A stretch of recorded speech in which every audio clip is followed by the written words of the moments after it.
আমাদের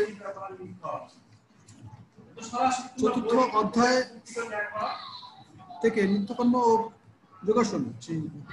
যোগাসন এবং নিত্যকর্ম থেকে আজকে আমাদের পড়া হলো যোগাসনের ধারণা।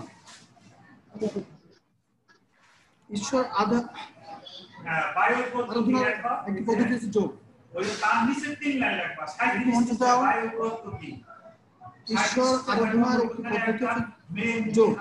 আচ্ছা, এই যোগ বলতে যোগ ব্যায়াম, যোগ আসল মানে এই যে কর্মকাণ্ড যোগ, এটি হলো যোগ। সাধারণভাবে যোগ শব্দের অর্থ হচ্ছে কোনো কিছু সঙ্গে অন্য কিছু যুক্ত করা। ধর্ম অনুশীলনের ক্ষেত্রে এর অর্থ হচ্ছে জীবাত্মার সঙ্গে পরমাত্মা বা ঈশ্বরের যোগ সাধন করা। তাহলে বুঝতে পারছো? এই যোগ হচ্ছে সংযোগ করা। আচ্ছা, আমাদের সাথে কেউ অ্যাড হচ্ছে নতুন করে?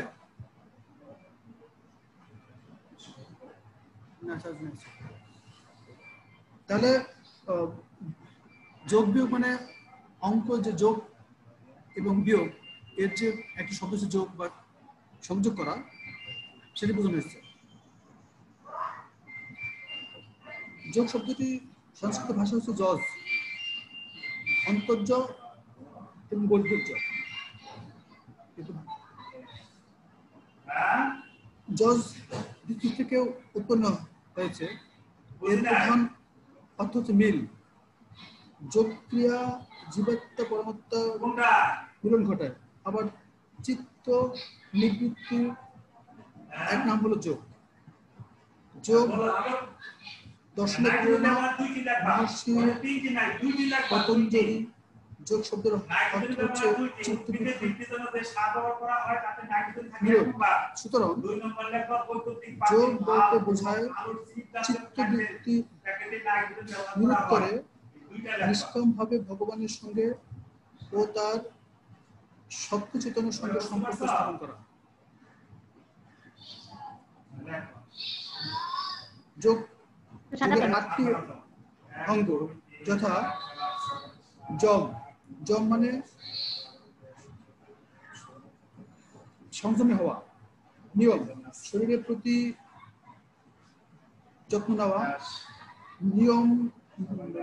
নিয়মিত পরিমিত স্নান, আহার, বিশ্রাম করা। এখানে পরিমিত বলতে কি বোঝানো হচ্ছে বুঝুন না?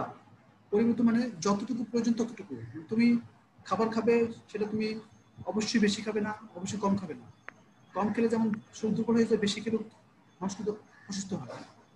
সে কারণে পরিমিত হয়েছে তোমার যতটুকু খাওয়া প্রয়োজন অতটুকু তুমি খাবে। স্নান যতটুকু করার দরকার সেটুকু করবা। আজকে গরম লাগতেছে, স্নান করছো, সমান স্নান করতেছো, তুমি সে জল থেকে উঠতেছো না, এটা আবার একটা খারাপ দিক। এগুলা হলো অনিয়ম করা। অনিয়মটা যখন হবে তখনই শরীরের সমস্যা দেখা দেবে। অর্থাৎ আমরা যদি সবাই যদি নিয়মের মধ্যে থাকি তাহলে সবাই ভালো থাকবো, পরিবেশ সমাজ সব ঠিক থাকবে। সেখানে বলছে নিয়ম, শরীরের প্রতি যত্ন, নিয়মিত পরিমিত স্নান, আহার ও বিশ্রাম করা। তারপরে হচ্ছে কি আসন, বিশেষ ভঙ্গিতে বাতাসে বিশেষ ভঙ্গিতে বসাকে বলা হয় আসন। আসনের মধ্যে কিন্তু অনেকগুলো আসন আছে, শবাসন, বজ্রাসন, তোমরা এই বিষয়গুলো আগে পড়ছো, জানো। আচ্ছা, প্রাণায়াম মানে হলো শ্বাস প্রশ্বাস নিয়ন্ত্রণ করার পদ্ধতিকে প্রাণায়াম বলে। মানে আমাদের শ্বাস প্রশ্বাসের পদ্ধতির মধ্যেও কিন্তু নিয়মের একটা বিষয় রয়েছে। তারপর প্রত্যাহার, মনকে বহির্মুখী হতে না দিয়ে অন্তর্মুখী করাকে প্রত্যাহার বলে। মনকে বহির্মুখী হতে না দিয়ে অন্তর্মুখী করাকে প্রত্যাহার বলে। মানে তুমি লেখাপড়া করতে বসছো, তুমি লেখাপড়া নিয়ে থাকো। তুমি লেখাপড়া করতে এসে যদি ভাববা আমি কোন মাঠে থাকলে কেমন খেলা করতাম, আমি আমার অমুক আত্মীয় বাড়িতে গেলে পরে কি অবস্থা থাকতাম, আমার বন্ধুর সাথে কিভাবে মেলামেশা করতাম, কিভাবে দুষ্টুমি করতাম, যদি তুমি এভাবে থাকো তাহলে সেই বিশৃঙ্খলার মধ্যে লেখাপড়া সঠিকভাবে হতে পারে না। অর্থাৎ তুমি যে কাজটা করবা সেই কাজটা যদি তুমি মনোযোগী না হও তাহলে সেটা অনেক অনেক সমস্যা দেখা দেয়, তার কোনো প্রতিফলন পাওয়া যায় না। সে কারণে বলছে বলা হয়েছে মনকে বহির্মুখী হতে না দিয়ে অন্তর্মুখী, তুমি যে কাজটা করতেছো সেই কাজ তুমি মনোযোগ দাও। হিমাদ্রি, হিমাদ্রি কোথায়? স্যার তোমার ভয়েস অফ করা থাকে, তুমি ভয়েস অফ করে রেখে তুমি অন্য কথা বলো, অন্য কাজ করতেছো না, এটা করবে না। ক্লাস মাত্র 40 মিনিট, ক্লাস মাত্র 40 মিনিট, 40 মিনিট তুমি মনোযোগের সাথে থাকবে। আমি প্রত্যেককে লাইনে দেখতে পাচ্ছি কে কি অবস্থায় আছে, তোমরা সেভাবে থাকবে। মনে রাখবে যে কোনো সময় আমাদের প্রধান শিক্ষক মহোদয় অথবা প্রিন্সিপাল মহোদয় তারা ক্লাসে ঢুকবেন, তারা ঢুকে যদি দেখেন তোমরা ঠিকভাবে নাই, তোমাদের ড্রেস আপ ঠিক নাই, তোমাদের কেউ লাইনে আছে কেউ লাইনে নাই, এটা কিন্তু খুব সমস্যা হয়ে যাবে। অতএব তোমরা যখন এই টাইমটিতে ক্লাসে থাকবে মাত্র 40 মিনিট, কিন্তু এই 40 মিনিট তোমরা খুব অ্যাক্টিভ থাকবে, তোমাদের কোনো সমস্যা না হয়, কোনো আমাদের সমস্যা নয়। তোমরা যদি ক্লাসে অ্যাক্টিভ না থাকো সেটা কিন্তু আমাকে কিন্তু সেটা বলবে, ঠিক আছে? তোমাদের আমি বেশি কথা না বলি, তোমাদের কারণে প্রিন্সিপাল যেটা আমাকে আমার বেশি কথা না বলে মনোযোগী থাকো। এবার ধারণা, কোন এক বিষয়ে মনকে একাগ্র করা, কোন এক বিষয়ে মনকে একাগ্র করা, ধ্যান, কোন এক বিষয়ে মনের অবিচ্ছিন্ন চিন্তা। ধ্যান মানে কোন এক বিষয়ে মনের অবিচ্ছিন্ন চিন্তা, একেবারে একটা বিষয় নিয়ে তুমি সম্পূর্ণভাবে মনোযোগ যখন দিবা তখন তোমার পরিপূর্ণ হবে। যখন তুমি যথেষ্ট মনোযোগী হবে না তখন তোমার এই ধ্যানটা পরিপূর্ণ হতে পারে না। আচ্ছা, তারপর কি সমাধি। আর এই অবস্থায় মন যখন স্থির চিন্তায় সম্পূর্ণভাবে নিমগ্ন থাকে তখন সে অবস্থাকে বলা হয় সমাধি। আবার সমাধি ধ্যানস্থ অবস্থায় মন যখন ইষ্ট চিন্তায় সম্পূর্ণভাবে নিমগ্ন থাকে তখন সে অবস্থাকে বলা হয় সমাধি। তো আমরা এই যোগের 8টি অঙ্গ সম্পর্কে আমরা জানলাম। এই অঙ্গগুলো তোমরা অবশ্যই একাধিকে পড়বে এবং সেটাকে মাথায় রাখার চেষ্টা করবে। যেমন জম কি, শুধু আমি জম জানতে চাইবো, তোমরা বলবে যে জম জম মানে সংযমী হওয়া। হ্যাঁ, আচ্ছা আমরা এরপর সামনের দিকে যাই। আসন যোগের তৃতীয় অঙ্গ স্থির সূক্ষ্মাসন, সূক্ষ্মাসনম শব্দটা আবার দেখো, স্থির সূক্ষ্মাসনম অর্থাৎ স্থির ও সুখবহ অবস্থিতির নামে আসন। সুতরাং যোগ অভ্যাস করার জন্য যেভাবে শরীরকে রাখলে শরীর স্থির থাকে অথচ কোনো কষ্টের কারণ ঘটে না, তাকে যোগাসন বলে। এটা কিন্তু যোগাসনের ব্যাখ্যা হয়ে গেল। হ্যাঁ, আবার শোনো, যোগাসনের ব্যাখ্যাটা শোনো। যোগ, সুতরাং যোগ অভ্যাস করার জন্য যেভাবে শরীরকে রাখলে শরীর স্থির থাকে অথচ কোনো কষ্টের কারণ ঘটে না, তাকে যোগাসন বলে। ঈশ্বর আরাধনার ক্ষেত্রে দেহ ও মন উভয় যুক্ত রয়েছে। দেহকে আশ্রয় করে ধর্ম সাধনা সমস্যা হয়, তাই দেহকে সুস্থ রাখা সাধনার পূর্ব শর্ত। আর যোগাসন হচ্ছে দেহ ও মনকে সুস্থ রাখার একটি প্রক্রিয়া।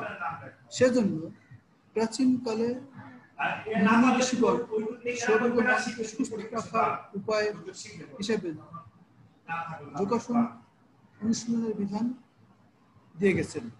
যোগাসন সংখ্যা অনেক, যেমন শবাসন, সিদ্ধাসন, যোগমুখাসন ও গোমুখাসন, তারপর হচ্ছে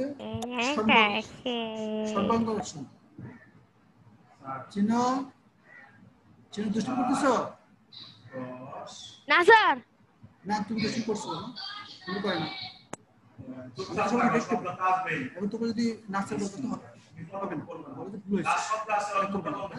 ক্লাসে সবাইকে দেখা যাচ্ছে এবং সবাইকে দেখতেই হবে। মনে রাখবে যে যাকে দেখা না যাচ্ছে প্রিন্সিপাল স্যার তাকে নিয়ে আমাকে বেশি কথা বলবে। সে কারণে যখন আমি বেশি কথা শুনবো তখন তোমাকে ক্লাসে রাখবো না। এটা করবো না। ক্লাসে মাত্র 40 মিনিট সময়, সেই 40 মিনিটের আমাদের 26 মিনিট পার হয়ে গেছে, এখন আর 14 মিনিট আছে। সবাই একটু অ্যাক্টিভ থাকো। আচ্ছা, তাহলে দেখো যোগাসন সংখ্যা অনেক,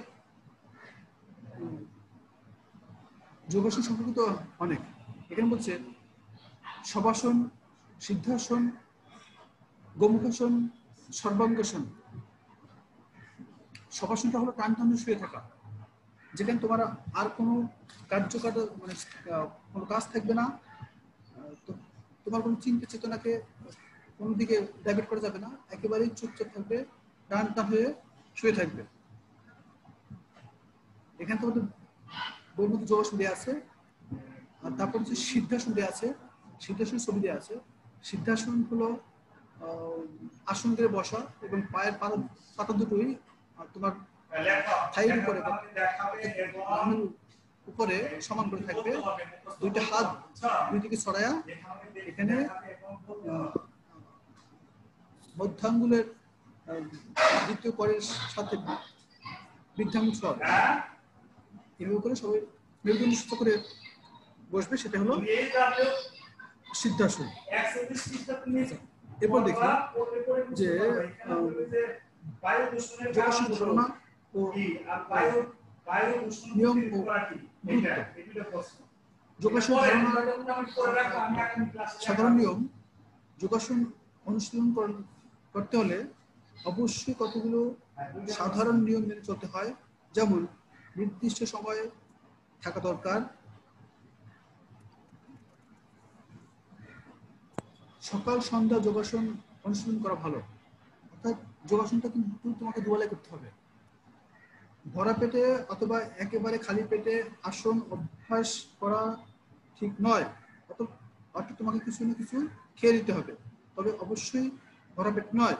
এখানে দেখো সত্যটা আবার মনোযোগ দিয়ে, ভরা পেট অথবা একেবারে খালি পেট, মানে তুমি ঘুম থেকে জেগে একেবারে খালি পেটে ব্যায়াম শুরু করলে সেটা যেমন ঠিক নয়, আবার তুমি অনেকগুলো খাবার খেলে পরিপূর্ণ খাবার খেলে তারপরে ব্যায়াম করা যাবে না। খাবারের পরে তুমি 1 ঘন্টার মধ্যে কোনো রকম কোনো ব্যায়াম করতে পারবে না, এটা স্বাভাবিক নিয়ম। আবার যেন খালি পেটটা পুরোপুরি খালি পেট যেন না থাকে। তুমি সুন্দর খাবার খাবা, রাতের খাবার খাবা, সুন্দর তো খাবার, হ্যাঁ সুন্দর তো নাস্তা, তুমি রাতের খাবার খাবা অথবা সকালের খাবার খাবা অথবা দুপুরের খাবার খাবা, সেই খাবারের আগ মুহূর্তে কোনো ব্যায়াম করা যাবে না, তখন তুমি পেট খালি। কিছু খাওয়ার মানে তুমি যখন ব্যায়াম করতে চাও তোমার নির্দিষ্ট সময় থাকবে সকালে আর সন্ধ্যায়, সেই সময় তুমি হালকা কোনো খাবার খেয়ে তারপর তুমি ব্যায়ামটা করো। সামান্য কিছু হালকা খাবার খেয়ে কিছু সময় পর যোগব্যায়াম যোগাসন অভ্যাস করতে হবে। তারপর কি আছে, নরম বিছানার উপর আসন অভ্যাস করা যাবে না। তুমি তোমার জাজিম রয়েছে, সোফা রয়েছে, তার উপরে ব্যায়াম করা যাবে না। তোমাকে মেঝের উপর কম্বল, শতরঞ্জি বা জাতীয় কিছু ওই জাতীয় কিছু বিছিয়ে আসন পরিশ্রম করতে হবে। তুমি শক্ত জায়গার উপরে হালকা নরম কিছু দিলে যাতে তোমার শরীরে তোমার মাংসপেশিতে বা তোমার চামড়াতে যেন আঘাত না লাগে, সেরকম কিছু দিয়ে হালকা ভাবে কিছু দিয়ে তারপর তুমি ব্যায়ামটা করো। যোগাসন কোনো নির্জন স্থানে বা নির্ভীক কক্ষে আলো বাতাস যুক্ত স্থানে করা দরকার, যেন কোনো বাধা বিপত্তি না আসে। যোগাসন কোনো নির্দিষ্ট স্থানে বা নির্ভীত কক্ষে, মানে এখানে বলছে যে তুমি যখনই ব্যায়ামটা করবে তখন যেন একটা শব্দহীন রুম থাকে, যখন তুমি ব্যায়ামে খুব মনোযোগ দিতে পারবা। তুমি ব্যায়ামে বসলা, তখনই কেউ একজন এসে বললো, এ দাদা ওঠ, ভাই একটু চল আমরা খেলতে যাই, আবার মা এসে বললো খাবার খা, এগুলো বলা যাবে না। তোমার একটা সুষ্ঠু সুন্দর একটা নিরিবিলি জায়গার মধ্যে যদি তুমি এটা করো, তোমরা এই বিষয়ে থাকবে। ব্যায়াম অবশ্যই প্র্যাকটিস করবে। আমি খোঁজ দেবো। যোগাসন কোনো নির্দিষ্ট স্থানে বা আলো বাতাস যুক্ত স্থানে করা দরকার, যেন কোনো বাধা বিপত্তি না আসে। এগুলো অবশ্যই মাথায় রাখবে। আসন করার সময় আটসাট ভারী পোশাক বা ঢিলে ঢালা হালকা পোশাক পরা উচিত। আটসাট করে সময় আটসাট ভারী পোশাক না পরে। এখানে বলছে যে তুমি এমন কোনো পোশাক পরবে না যাতে তোমার রিল্যাক্স লাগবে না, যাতে তোমার ইজি লাগবে না, তাই তোমার স্বাভাবিক মনে হবে না। তুমি এমন কোনো পোশাক পরবে যে পোশাক পরবে তোমার কাছে সবথেকে কমফোর্টেবল মনে হয়, সহজ স্বাভাবিক মনে হয়। সেই সহজ স্বাভাবিক অবস্থায় থাকতে পারে তুমি ব্যায়ামটা করতে সুবিধা হবে।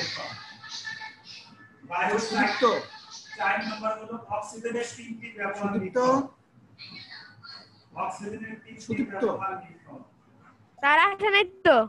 আসে তো? নাই তো, আসছে। সুদীপ্ত তুমি কোথায় থাকো?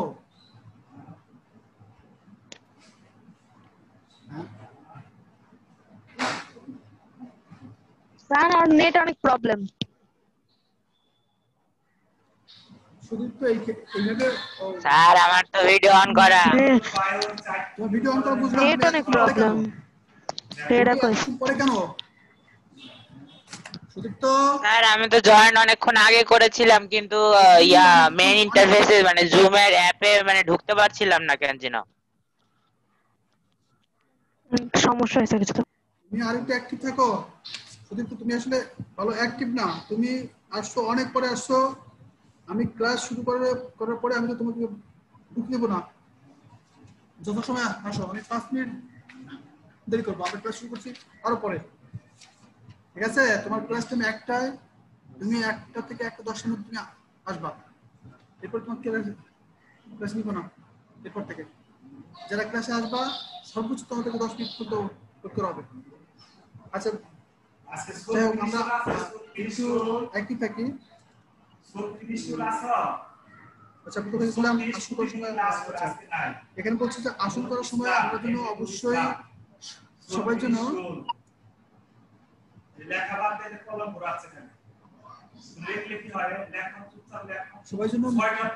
মোটামুটি ঢিলা ঢালা টাইপের ড্রেস পরে আসছে, যেটা আমাদের কমফোর্ট লাগে, ব্যায়াম করতে কোনো সমস্যা হয়। চিনো কিছু তোমার? তুমি সাউন্ড মিউট করে রাখবে না, শুধু একটু তার বাসার মধ্যে একটা বাচ্চা বলবেন তো, এর জন্য ডিস্টার্ব করতেছে খালি। শুরু করো না। চিনো তোমার ভয়েস ঠিক করো। শান্ত ভিডিও অফ হয়ে গেছে আবার। তোমরা ক্লাসে বিশৃঙ্খলা করতেছো কিন্তু। তার ভিডিও অনই তো। আসন অভ্যাস করার সময় অনেক ধীর স্থির শান্ত প্রফুল্ল রাখতে হয়। আসন অভ্যাসে শান্ত শ্বাস প্রশ্বাস স্বাভাবিক থাকবে। আসন অবস্থায় মুখে যেন কোনো বিকৃতি না আসে। আসন অবস্থায় মুখে যেন কোনো বিকৃতি না আসে। আসন অভ্যাস করে বা পরে আবার লিখবা ক্লাস শেষ ঝাঁকুনি দিয়ে হওয়ার কোনো ভঙ্গি বা পরে প্রক্রিয়া করা ঠিক নয়। নিয়ম অনুযায়ী প্রত্যেকটি আসন করার পর শবাসনে বিশ্রাম নিতে হবে। এখানে শবাসনটা বুঝতে পারো সবাই? শবাসন হলো একদম টান হয়ে শুয়ে থাকা, কোনোভাবে শরীরে ভাঁজ রাখা যাবে না, টান হয়ে চিতে শুয়ে থাকতে হবে এবং তোমার শ্বাস প্রশ্বাস স্বাভাবিক রাখতে হবে। চোখ বন্ধ করে থাকো, এভাবে কিছু সময় তুমি শ্বাস প্রশ্বাস স্বাভাবিক রেখে একদম সুটান হয়ে শুয়ে থাকবে। শবাসন প্রত্যেকটা ব্যায়ামের পরে আমাদের শবাসন অত্যন্ত গুরুত্বপূর্ণ। 3 নম্বর হলো বায়োর 4টি উপাদানের নাম লেখো। আচ্ছা তোমাদের সবাই পড়া লিখে নাও। 3 নম্বর প্রশ্ন। সবাই পড়া লিখে নাও। বায়োর 4টি উপাদানের নাম লেখো। সবাই জি স্যার বলেন। তোমরা হলো এই নিচে লাইন লেখবা। এটা কার লেখা? এটা কত রোল? এখানে হলো তোমার জি স্যার বলেন। কত রোল তোমার? এই বর্ণনামূলক প্রশ্ন বাদে সকল প্রশ্নগুলো তুমি পড়ে আসবে একদম ক্লাসে। সবটি লেখছো? হ্যাঁ, কত অধ্যায়? এই অধ্যায় চতুর্থ অধ্যায় থেকে নিত্যকর্ম ও যোগাসন থেকে এর প্রশ্ন মধ্যে যেমন শূন্যস্থান আছে, নীলকরণ আছে, বহুনির্বাচনী প্রশ্ন আছে, এগুলো তোমরা সবাই সব পড়ে আসবে। কোনো সংক্ষিপ্ত প্রশ্ন নাই তো স্যার? সংক্ষিপ্ত প্রশ্ন নাই। সংগীত প্রশ্ন না থাকবে, নাই তো দরকার নেই। অবজেক্টের মধ্যে শূন্যস্থান, নীলকরণ, বহু নির্বাচনী আর সঠিক উত্তর। যেহেতু আমাদের সংক্ষিপ্ত প্রশ্ন নাই সেহেতু দরকার জি নেই। স্যার ওকে ঠিক আছে, তো আমাদের জি স্যার। অল্প কিছুক্ষণ আছে, আমরা এটা কিন্তু আমরা শেষ হয়ে যাবে। আচ্ছা, আমরা আসছিলাম কোন পর্যন্ত আসছিলাম? যোগাসন পর্যন্ত আসছিলাম।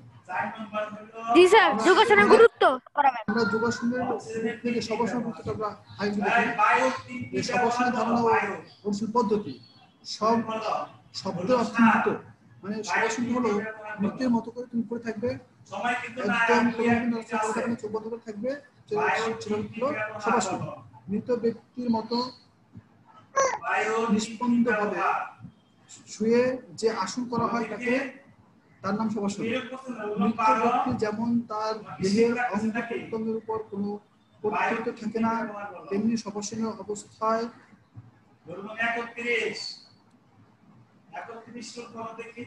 আসনকারী দেহের কোনো অংশে তার কোনো কর্তৃত্ব থাকবে না। শবাসনের লক্ষ্য মৃতদেহের মতো নিশ্চল নিঃসার হয়ে শুয়ে থাকা, কিন্তু চেতনা হারানো নয়। এখানে নিঃসার বলতে বোঝানো হচ্ছে নিঃসার, মানে তুমি একেবারেই চুপচাপ থাকবে, একেবারে চুপচাপ থাকবে, সেটা হলো নিঃসার। মানে তুমি তোমার শ্বাস প্রশ্বাস ঠিকই চলবে, কিন্তু তুমি একেবারেই শব্দহীন থাকবে, কোনো রকম কোনো চিন্তা করবে না, অন্য কোনো চিন্তা করবে না। স্যার রোল কল করা হয়েছে? হ্যাঁ, রোল করা হয়েছে তোমাদের। আর তোমাদের টাইম শেষ হয়ে গেলে পরে তোমরা চলে যাও। সময় কতক্ষণ দেখো তো, সময় কতক্ষণ আছে? দেখো তো। মিনিট স্যার, 1 মিনিট আছে।